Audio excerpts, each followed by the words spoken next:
now you're recording. Yes. Is this going to show up on your podcast movement roundup podcast? Who knows? Not this part, because we're talking over it.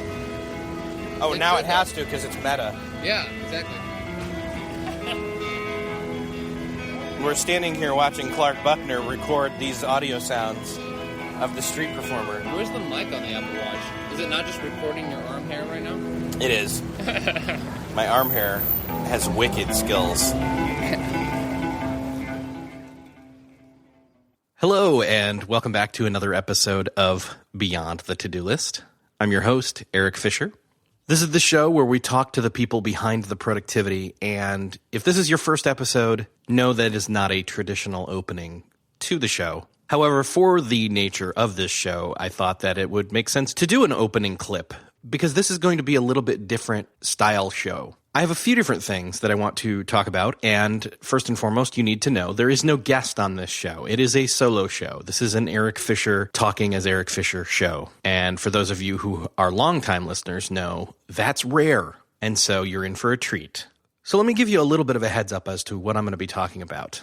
So first and foremost, this is going to be a bit of a time-traveling episode. Why? Well, because first off, we're going to cover the entire month of June 2016. We are going to then jump ahead into beginning of July, around July 4th and the first week of July, where I took a trip to Chicago to attend the podcast conference Podcast Movement. And since then, I've had some thoughts on both the month of June and what I was doing there with an experiment, which I will go into in depth in a moment, as well as some of the thoughts that I had coming out of my experience in Chicago during Podcast Movement.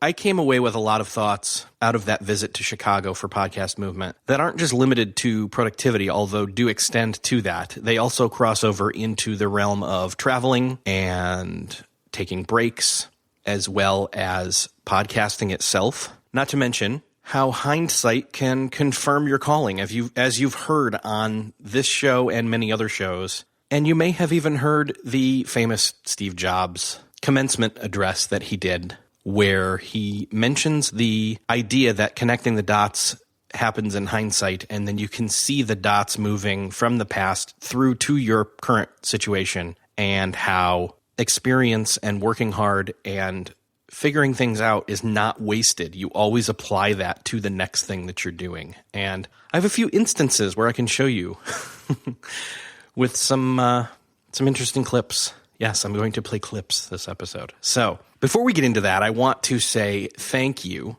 to FreshBooks for supporting Beyond the To-Do List and for sponsoring this episode of Beyond the To-Do List. Just the other day, I was sitting and talking with a friend of mine. We went to a mid-morning breakfast over at a place that we can, within walking distance, go to from where we live. And it's one of those places where it's kind of a greasy spoon, you know, the kind of place where you can go and you sit and you can get eggs and bacon and hash browns and toast and pancakes or French toast or sausage and especially coffee. And you can get all that for, $2. And that may be an exaggeration, but not by much. So anyway, we're sitting there and we're talking about Podcast Movement. I'm filling him in on stuff that happened, and we're talking about what we need to do that day and plans for the weekend and different things like that. And he mentions that he's got some different things freelance-wise he needs to get paid. He needs to sit down and actually do some invoicing. And I say, dude, you've got to use my sponsor. You need to go grab FreshBooks. And he's like, no, I know. I hear about them all the time, and I've been meaning to do it. And I said, then what's stopping you? And he's just like, I just haven't gotten to it yet. And so I said, dude, just do it. Like, sit down and grab FreshBooks, because not only can you, as you're doing the projects, just mark off the time that you are putting forth on those projects and already have that all tabulated, you can save your standard templated invoices for those people, and then you can send them off and even have it incorporated that, if they don't pay you right away, they've got reminders automated in and all of that. Not to mention the fact that here we are sitting here having breakfast, and it's a semi-business breakfast, and, you can take a picture of the receipt with your phone and use that inside FreshBooks to mark off the fact that you are tracking your expenses as well. So I told him to use my promo code. All you have to do that is you head on over to freshbooks.com/to-do. That's freshbooks.com/TODO. And in the How Did You Hear About Us section, you just fill in TODO or to do. And it helps out Beyond the To-Do List, the show. It helps out FreshBooks to know where you heard of them. And it helps you out because then in the case of my friend, like him, you can then sit down, submit a bunch of invoices a lot quicker to where it's less of a blockade in your mind that keeps you from submitting something that you know is owed to you, that money is owed to you. So go get it. Go get FreshBooks, freshbooks.com/to-do. Enter to-do in the How Did You Hear About Us. It helps out this show. Thank you, FreshBooks, for sponsoring this episode of Beyond the To-Do List. So in the month of June, I did an interesting experiment. I was feeling kind of, I wouldn't say lazy, but I was feeling kind of sluggish. Actually, sluggish is probably the exact word. I was just feeling more tired than usual and less, snappy, less, awake, less able to make decisions quickly or sit and have deep thought easily. It was a struggle. That kind of struggle where, you're sipping on coffee just to kind of stay awake, like it's a crutch instead of an enjoyment. And I hate when coffee gets that way. Trust me. It's not meant to be a crutch. and I know I hear you saying, yeah, but it's so helpful. Well, it is, and we'll get to that. So I was feeling like I needed to do something immediate, something that I would feel kind of quick change about, in the sense that I needed a nap, but I needed a month-long nap. So I decided, why not intentionally set up some guidelines for the month? And I called them rules. There's been another episode where we've talked about, willpower and different approaches, whether it's a rule or it's a resolution or it's a suggestion or it's a guideline or it's, set in stone, all that kind of stuff. And really what I wanted to do was just say, this is what I'm going to do. And I'm going to experiment with it for the month of June, and we will see how I come out at the back end of June, starting on the 1st of June, which was the day that I was meeting with my mastermind. For those of you unaware of what the word mastermind means, it's essentially a group of people who get together and push each other to be better than they are without meeting. So there's 5 of us in the group. It was my hot seat. Hot seat means it's the day that the spotlight was on me. It was my turn to talk and confess my sins and talk about what I wanted to do and where I was going and what I was struggling with and get input. And so I decided I wanted to go that route. And by the end of the session, aside from talking about a few other things, I decided that my rules were that I was going to consume only water, that I was going to hydrate, and I was going to hydrate as properly as possible. So that was number 1. Number 2 was that I was going to test my willpower. And I thought I'll be able to test my willpower more easily by doing it for a certain section of time instead of just saying from this day forward, I will not, do this one thing. And by having it be a specific set of time, I was able to focus in on the fact that I wanted to stop eating snacks, specifically snacks after about 8 p.m. There's really no reason for me to put anything in my stomach other than to say soothe an upset stomach at that time of night. It serves no purpose. The fuel isn't going to get used. It's me storing food away for the winter in my belly. And that's not what I wanted. Rule number 3, 30 minutes of physical activity, 6 days a week. Yeah, I know. That may be a bit overwhelming for some. I felt that was actually pretty accurate, a pretty realistic expectation. I could do this. I knew I could do this. It's not too much. So that, and the plan was to figure out how to make that work. And that was actually part of the struggle with this, was not to, oh no, you must adhere to these rules at all times. It was, these are what I'm aiming for, and I'm going to see how well I do with them moving forward and figure out the working out of doing these, actively pursuing, following these guidelines that I had set up for myself moving forward for the month of June. So what were the results? Well, before I get to those results, I want to tell you what some of the experiences were as I went through. So number 1, drinking water, drinking only water for that matter. Some of you would say, well, geez, no coffee? Yeah, no coffee. But what that forced me to do was get enough sleep, because I knew I was not going to get any coffee the next morning. So I needed to get to bed a little bit earlier. Also, going to bed a little bit earlier made it a little less hard to struggle with, man, I really would like a snack right now at about 9 or 9:30 at night. So getting in bed about then and getting enough sleep and then getting up at the right time and drinking a bunch of water first thing in the morning, those two things kind of worked hand in hand. And especially drinking all that water, I felt amazing. Hydration is so stinking important. I mean, you've heard it probably everywhere before, but take it from my experience that every time that I have focused in on hydrating properly, I have always felt better than when I have not hydrated properly but been drinking consistent coffee or caffeine intake. There's just no comparison. So how was I facilitating this water drinking, this hydrating? I have a 25-ounce bottle, and I fill it with water, and I stick it in the fridge, and then the next morning, first thing I get up, I drink the entire thing. And no, I don't mean I sip and sip and sip. I mean I pound half of it, at least, almost, at first, and take a breath and then do the rest. And an hour or 2 or 3 goes by, and it's not like I've just run to the bathroom 12 times. No, maybe once, maybe twice. And you know why that is? It's because my body is starving for hydration that soon after sleeping that long. And it just sets up the day in just this new way. And my brain is got everything it needs. I'm not having as many headaches because, again, half the time when you have a headache, it's because you're dehydrated. It's not that you need some caffeine. It's not that you need more sleep, although that could be helpful.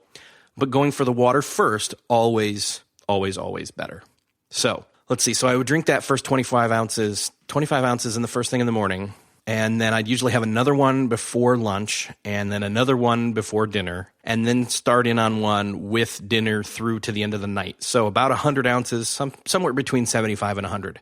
Now, on an average day, prior to this month of June putting this in place, I was probably having 2 of those a day, maybe. So I was effectively doubling my water intake, which was great. And I felt great doing it. That is what the experience of having the water was. Number 2, no eating after 8 p.m. This was honestly not as hard as I thought, especially because of the drinking the water. However, there were times when it was a bit difficult. And so what I did was I would, as soon as dinner was over, I'd brush my teeth or wait a little while, maybe wait till 7 or near 8 when the kids were going to bed or getting ready for bed.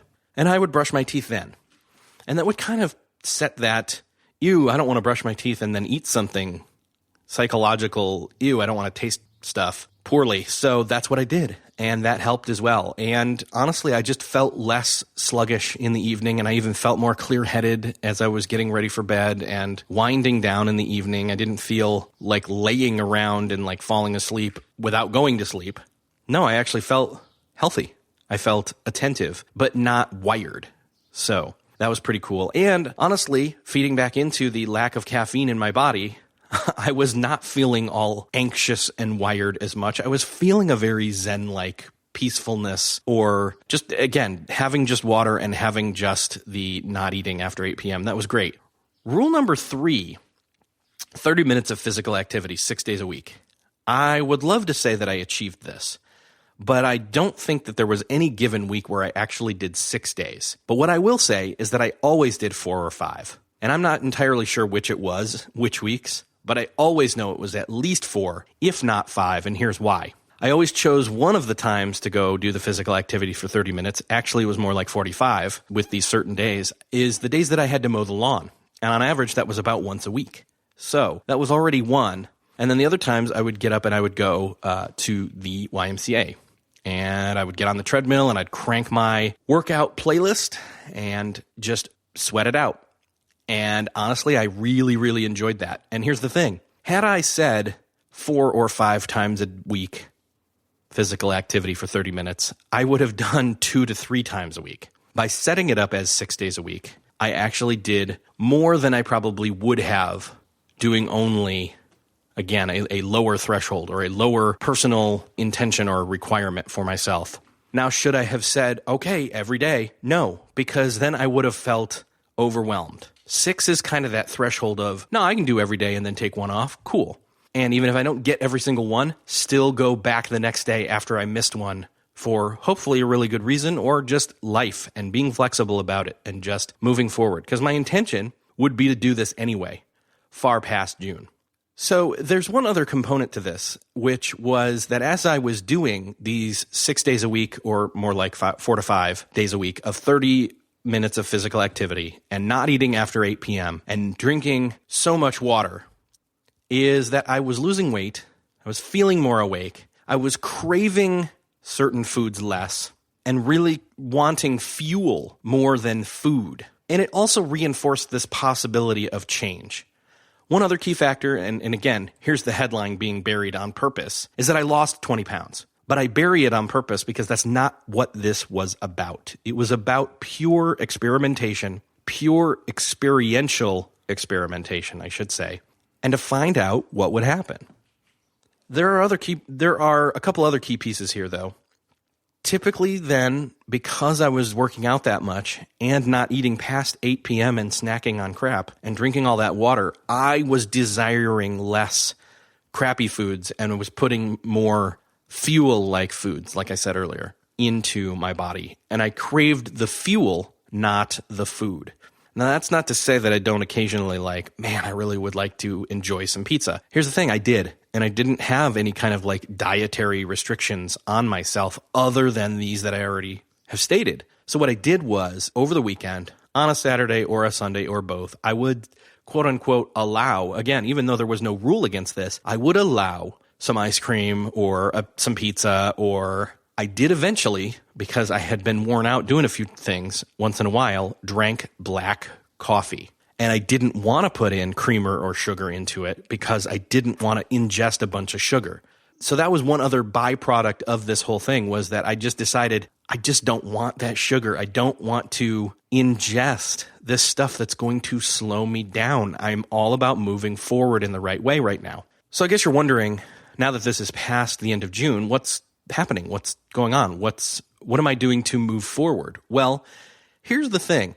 I also did this with full knowledge in mind that the ending of the month of June would then transition into the beginning of the month of July.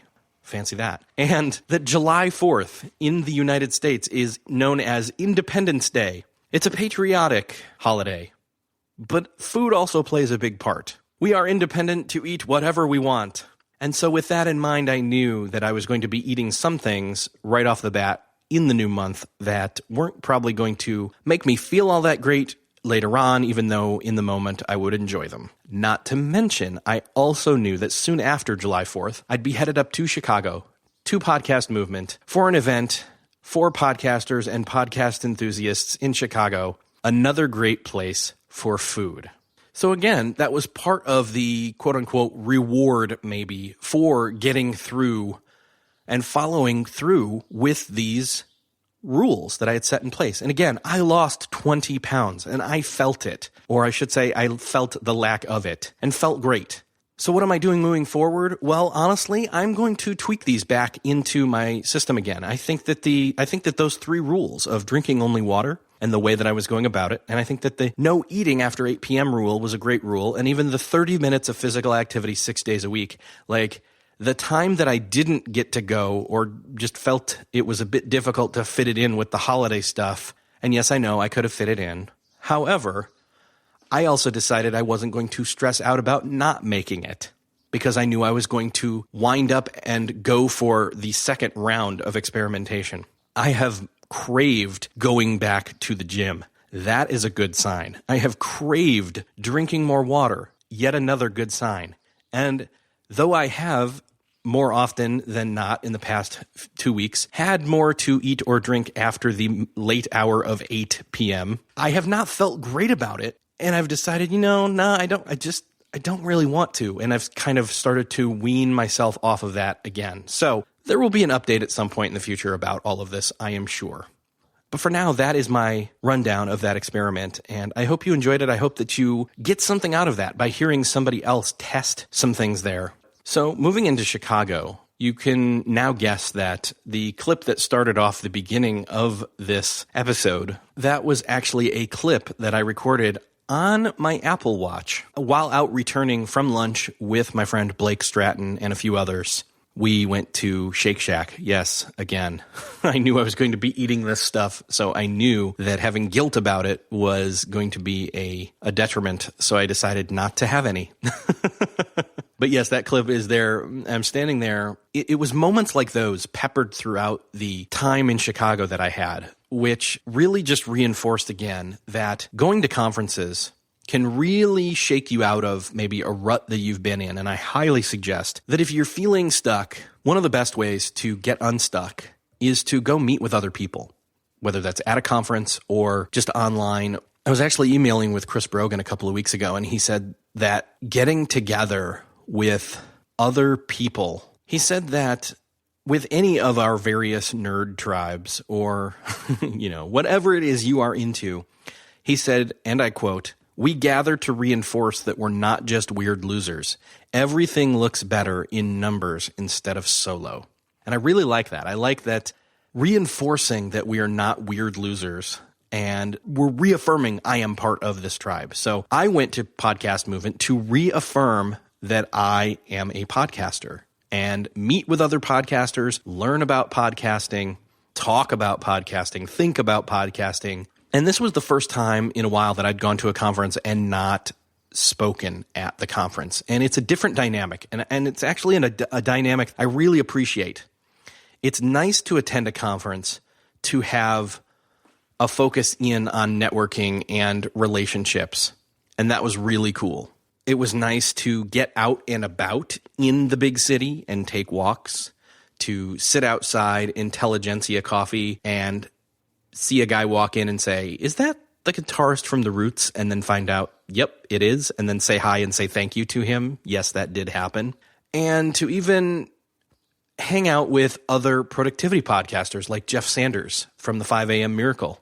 And even just talk about the fact that, standing in line for Shake Shack, Jeff was talking about this almost guilt of going to a conference and feeling like I could be back home getting all this quote unquote stuff done.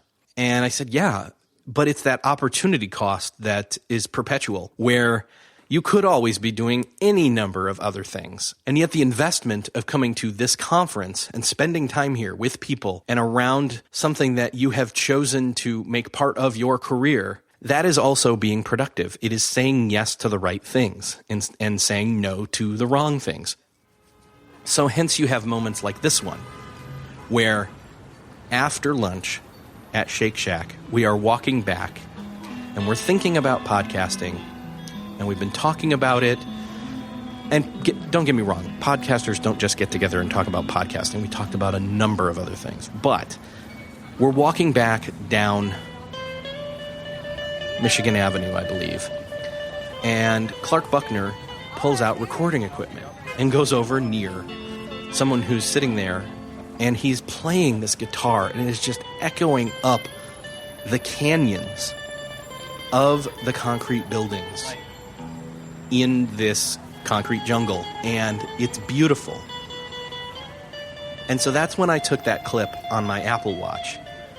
But later, not only in the moment, but then later when Clark sent me the clip and I listened to it, and you can hear it playing underneath here,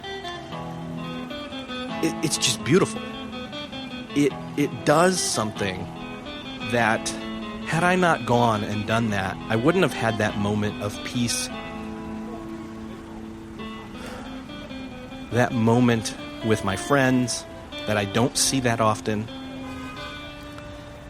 and that moment of just breathing, that moment of slowing down and appreciating what's around you and being present where I was and appreciating.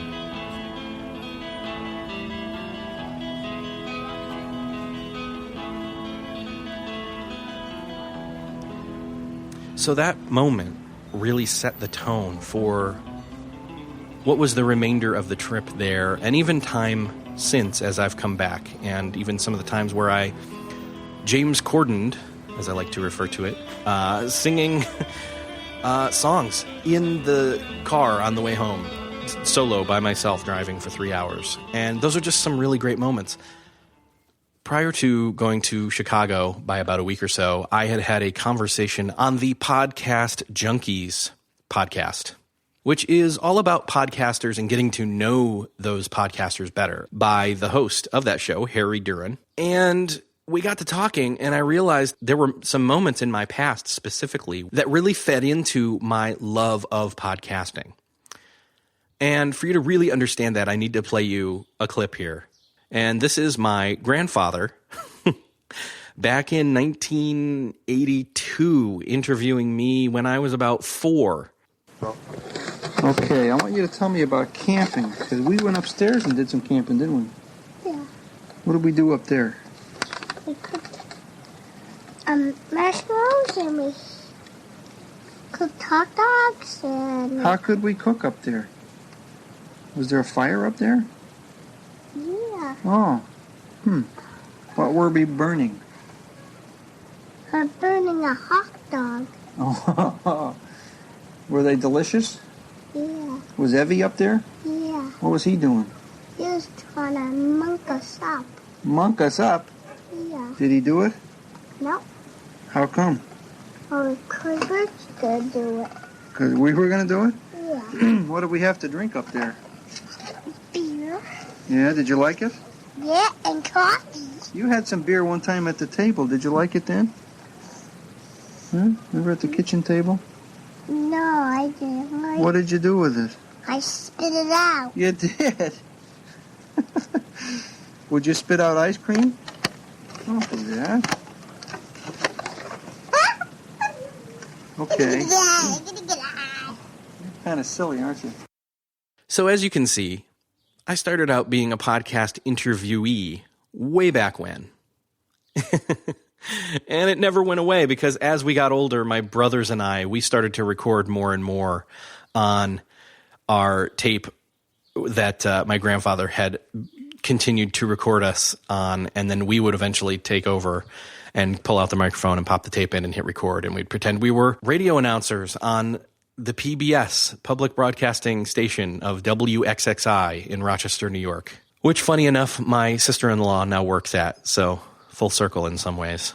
But a few months ago, I was playing around with an app, and I did the same thing with my son. I recorded him talking with me, and so have a listen to this. All right, I'm here with my son, Evan, and he is 4.5-ish, and Mom and sister are out tonight, so we're having boy time. What are we doing? We're singing songs. Yeah, we are. We just are. Oh, what songs are we singing? Teenagers rock star. Teenagers Rockstar? Yeah. Did you make that song up? Yeah. That is so cool. Are you a teenage rock star? Oh, sure. Well, sure. Okay. How do you know? Don't me to just sing it. Sure, go ahead. I'd love to hear that song. I am a teenager. I live in school. Also, I am a T-Rex. That means I am a teenager. Rock star, dinosaur. Yes, I'm a teenager.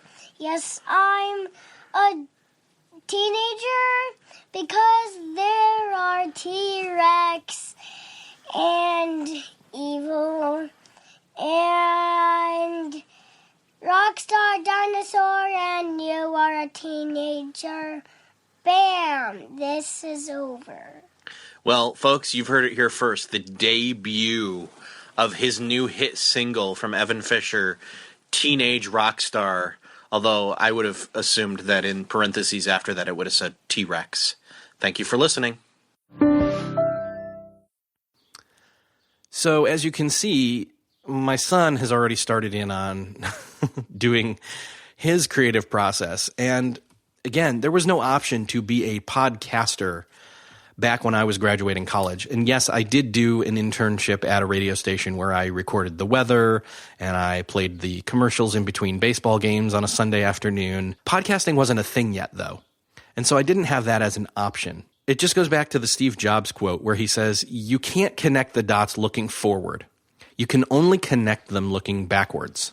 So you have to trust that the dots will somehow connect in your future. You have to trust in something, your gut, destiny, life, karma, whatever." That is the quote from Steve Jobs that he gave when he was giving the commencement speech at Stanford in June 2005. So where does this all connect? Ultimately, I hit pause and decided to do a few specific things in the month of June. I also hit pause and decided to take time out to reinvest in podcasting and my love of podcasting and my love of my podcast friends. I also then, from hitting pause on those two things, was able to gain a deeper understanding for not only my craving for mental and physical and emotional and even spiritual clarity in my life, thanks to the experiments that I ran in June, but was also able to tie that into my trip to Chicago and enjoying time with my friends who also do this thing that I also love to do, this shared passion. So in other words, I reconfirmed that I'm not just some weird loser hitting record in front of a microphone and then pushing it out to you guys, but that you guys are actually getting things out of it. And so many of you came up to me at the conference and said things along the lines of, you were the first podcast I listened to, or you were one of the first podcasts I listened to, or because of listening to your show, I made these changes in my life. If you were one of those people, or even if you are one of those people who has thought that but never reached out, and you can always do that too if you go to beyondthetodolist.com and just click feedback, you can send me a note. I always love to hear from you.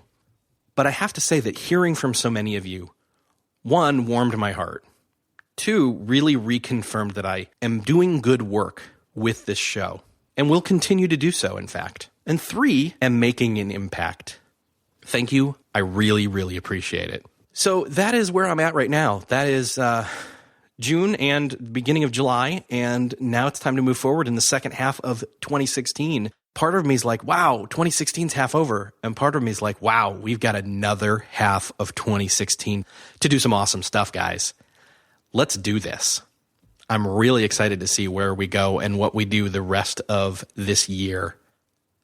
So I guess that's the call to action I have for you this time, is if you have goals and you'd like to maybe use me as a sounding board, feel free. Let me know what you think. I would love to hear from you. Head on over to beyondthetodolist.com. Just hit feedback. Send me a message. Let me know what your thoughts are about this episode and what your thoughts are about the show in general. In fact, I'd love to hear from you. We can go back and forth. We can have a conversation. I would love that. And also, again, because they support this episode, I want to say thank you to FreshBooks for supporting Beyond the To-Do List. Again, if you're somebody who has, in the first half of 2016, not gotten paid as much as you should have for your freelance work, go over to FreshBooks and grab 30 days and try it out and get paid for that money you should have gotten paid already for. Trust me, you deserve it. You did the work. Get paid. Go over to freshbooks.com/to-do. Enter to-do in the How Did You Hear About Us section. It helps out Beyond the To-Do List, and it's going to help you out. Make sure to go do that. Make sure to go get paid. Thanks again for listening to this episode. If you're enjoying this show, head on over to iTunes. Leave us a rating, a review. We really appreciate it. It really helps a lot of other people find the show, much like how you did. Every little bit helps. Ratings, reviews, I'd love to hear from you. beyondthetodolist.com/iTunes. Thanks again for listening, and I will see you next episode.